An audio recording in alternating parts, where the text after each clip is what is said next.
저번 영상에서 시장이 더 빠질 거라고 60일선까지 최소 빠진다고 하셨는데 진짜 60일선까지 내려갔어요. 떨어질 수밖에 없었고 과거에도 그런 약간 규칙적인 패턴이 나왔거든요. 그래서 오늘은 약간 하락장이나 이제 폭락장에서 이거를 이겨내지 못한다면 주식시장에서 절대 승리할 수 없다. 무조건 승리할 수 있는 그놈을 이기고 싶어. 그놈을 알고 나를 알면 백전백승이라는 그런 말이 있듯이 최대한 승리를 할 수 있는 방법에 대해서 제가 오늘 좀 강의를 좀 해드릴까 합니다. 그럼 지식판을 바로 넘어가시죠. 제가 사실 이제 이 하락장과 이 폭락장에 좀 특화된 사람이에요. 약간 이런 걸 좋아한단 말이에요. 막 시장이 막 떨어지고 막 이럴 때 너무 막 희열을 느껴. 나는 이 시장에서 이겨낼 수 있다는 저는 자신감이 있고 경험이 있단 말이에요. 하락장과 폭락장을 이거 무조건 이겨내야 되는데, 왜냐면 주식시장에서는 1년 중에 6개월 정도가 하락장 아니면 횡보장이에요. 그러니까 상승장이 많이 없단 말이에요. 우리나라 주식시장 같은 경우에서 미국장은 이렇게 해서 올라가지만 우리나라는 좀 올라가면 떨어지고 또 올라가면 떨어지고 이렇게 하다 보니까 우리나라 장은 기본적으로 하락장과 폭락장, 횡보장에 특화된 거의 시장이다. 그러니까 이제 미국장이 아니기 때문에 어쩔 수 없이 우리는 하락장과 폭락장을 이겨내야지만 주식시장에서 승리할 수 있다. 이 하락장에 대한 어느 정도 특성부터 알아야 된단 말이에요. 그놈을 이기고 싶어. 그놈을 알고 나를 알면 백전백승이라는 그런 말이 있듯이 하락장과 폭락장에 대한 이런 특성에 대해서 보자면, 우리나라 시장이 보시면 이렇게 쭉 떨어지다가 급락하다가 쭉 반등했다가 이렇게 횡보하다가 다시 이렇게 또 떨어진단 말이에요. 2022년에 1월 말까지 급락을 했다가 4월까지 상승 횡보장이 나왔단 말이에요. 4월에서 한 5월까지.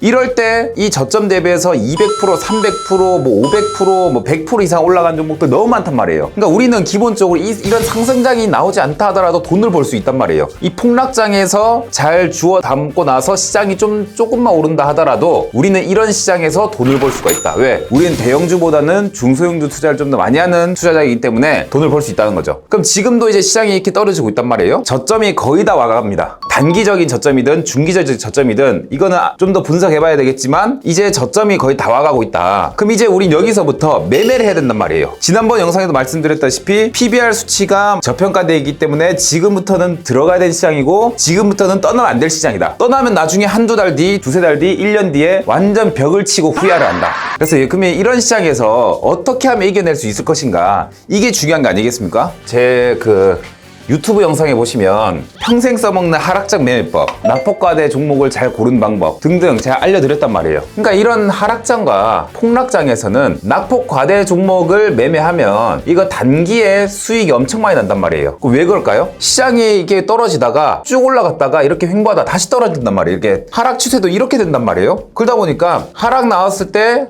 저점에서 매수 잘하고 낙폭과대 매수 잘하면 시장이 올라갔을 때 이때 큰 수익이 난단 말이에요. 큰 수익이 나고 나서 매도를 하면 돼. 매도하고 나서 떨어지면은 또 잡으면 된단 말이에요. 그러니까 시장의 저점과 종목의 낙폭과대에서 매수를 하고 올라가면 매도를 하고 이렇게 하면 된단 말이에요. 그러면 이런 중장기 하락장, 중장기 하락 추세 이거 무섭지도 않아. 지수가 고점 대비해서 40% 떨어지든 50% 떨어지든 상관없어. 정말 어렵지 않기 때문에 제가 컴퓨터로 보면서 또 말씀해 드리겠습니다.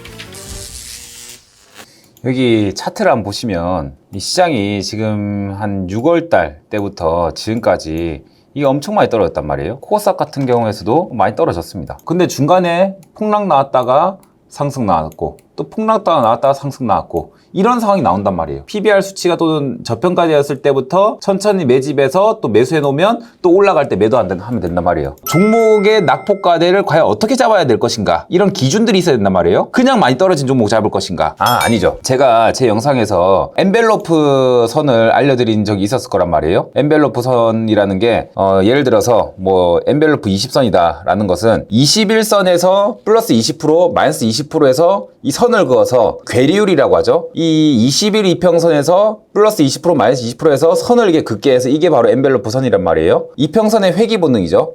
이평선과 너무 멀어지면 다시 가까워지고 또 너무 멀어지면 가까워진다라는 그런 이론에서 시작된 게 바로 이제 엔벨로프 매매란 말이에요. 예전에 일본의 BNF라고 전설적인 투자자가 있는데 그 사람이 이제 엔벨로프 매매로 대박이 났다. 낙폭과대 매매는 엔벨로프 매매가 저는 짱이라고 생각을 합니다. 그럼 제가 차트 설정하는 방법 알려드릴게요. 자, 이제 추가 누르시고 엔벨로프 선을 일단 추가되었죠. 근데 여기서 수치를 바꿉니다. 20, 20으로 바꿉니다. 바꾸고 나서 이 중심선, 저항선 다 빼고 지지선만 있으면 돼. 그러니까 낙폭과대라는 것은 그만큼 많이 떨어진 종목을 매수해야 된다라는 그런 것이기 때문에 낙폭과대는 무조건 지지선만 있으면 된다는 거예요. 보시면 안랩 같은 경우에 자 이렇게 떨어지다가 이제 떨어지다 보면요. 여기서부터 이까지 떨어졌으니까 많이 떨어졌다. 이렇게 할 거예요. 이제 올라가겠지. 막연한 그런 기대감 매매하는 게 아니고 확실하게 이런 선을 추가해서 이런 선에서 종가상 이탈 나왔을 때 이런 종가상 이탈 나왔을 때부터 바로 이제 이럴 때부터 이제 매집을 한다는 거예요. 장중 이탈 안 됩니다. 종가 이탈이에요. 제가 모든 걸 다 해보니까 종가 이탈이 가장 확률이 높았어요. 종가 이탈 때부터 바로 매집을 시작한다. 떨어졌다가 주가는 나중에 결론적으로 어떻게 하죠? 시간 지나 보면은 주가는 엄청나게 올라가 있죠. 그러니까 우리가 바로 매수할 수 있었던 타점이 바로 여기란 말이에요. 공교롭게도 여기에 1월 27일이야. 이번 상반기 시장 저점이 1월 27일에 나왔단 말이에요. 이렇게 엔벨로프 선까지 이탈하다 보니까 두 달 뒤 어떻게 됩니까? 7만원대부터 20만원대까지 3배가 날아간 거 아니겠습니까? 이런 폭락장에서 이런 데서 잘 잡아놓으면은 이런 큰 수익이 나온단 말이에요. 기본적으로 제가 낙폭과대 매매할 때 가장 많이 말씀드리는 게 뭐냐면 그냥 엔벨로프 선 이탈하면 사야 되는 것인가 라는 고민들 많이 하시는 분들이 있을 거란 말이에요. 엔벨로프 선을 이탈했다고 바로 사는 게 아니고 낙폭과대 되었다 하더라도 가장 기본적인 거 기업이 괜찮은가, 기업은 적자가 아닌가, 돈을 잘 벌고 있는가, 그리고 이 테만 살아있는가, 이런 걸 고민을 좀 많이 해야 된단 말이에요. 보시면 이 엔벨로프 선으로 검색기를 만든 거란 말이에요.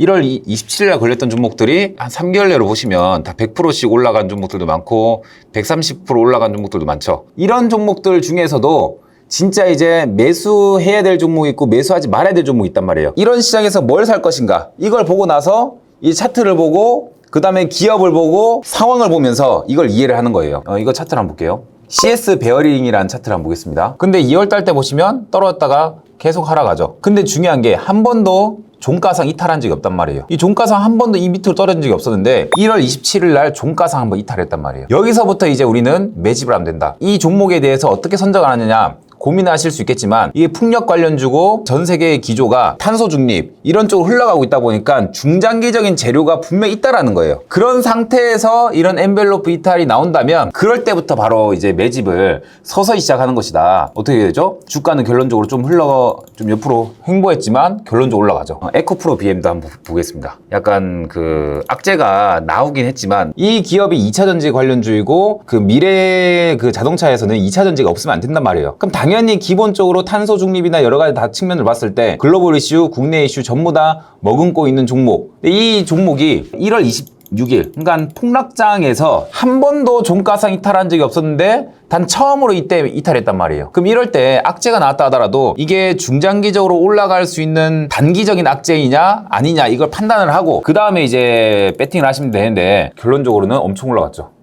이때가 30만원대부터 50만원대까지 3개월 만에 거의 2배 넘게 올라가 버렸습니다. 이렇게.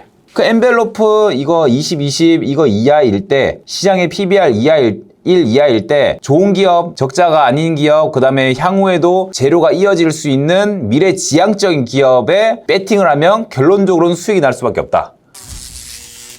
마지막으로 한번 정리를 해보자면 제가 아무리 이제 차트에 대해서 강조를 하지만 주식 투자에 대한 기본을 잃으시면 안 돼요. 주식 투자의 기본은 기업의 투자라는 것이고 매매 타이밍을 잡는 게 차트이고 지금 시장의 이슈, 재료들을 보면서 유행하고 있는 재료인가 향후에도 나올 수 있는 재료인가를 판단해서 우리는 투자를 하는 거예요. 시장의 저점 수치는 PBR로 잡아나가되 이런 분석 방법들이 모여가지고 시장의 저점을 파악할 수 있고 어떤 종목을 언제 매수하는지 이걸 할 수 있다는 말이에요. 그러면 제가 제 경험상으로는 이렇게 매매한다면 폭락장이든 대폭락장이든 절대 질 수가 없어요. 그러니까 코로나 때도 미친 폭락을 했지만 그때도 분할 매수해버리면 무조건 승리할 수밖에 없단 말이에요. 결론적으로는 이제 주식이라는 게 절대는 없지만 제 경험상 이 폭락장에서 절대 이길 수 있는 방법이 있다면 이 방법밖에 없다. 1월달 차트를 보여드린 게 뭐냐면 저도 지금 낙폭과대되어 있는 종목들을 미치도록 매집을 하고 있단 말이에요.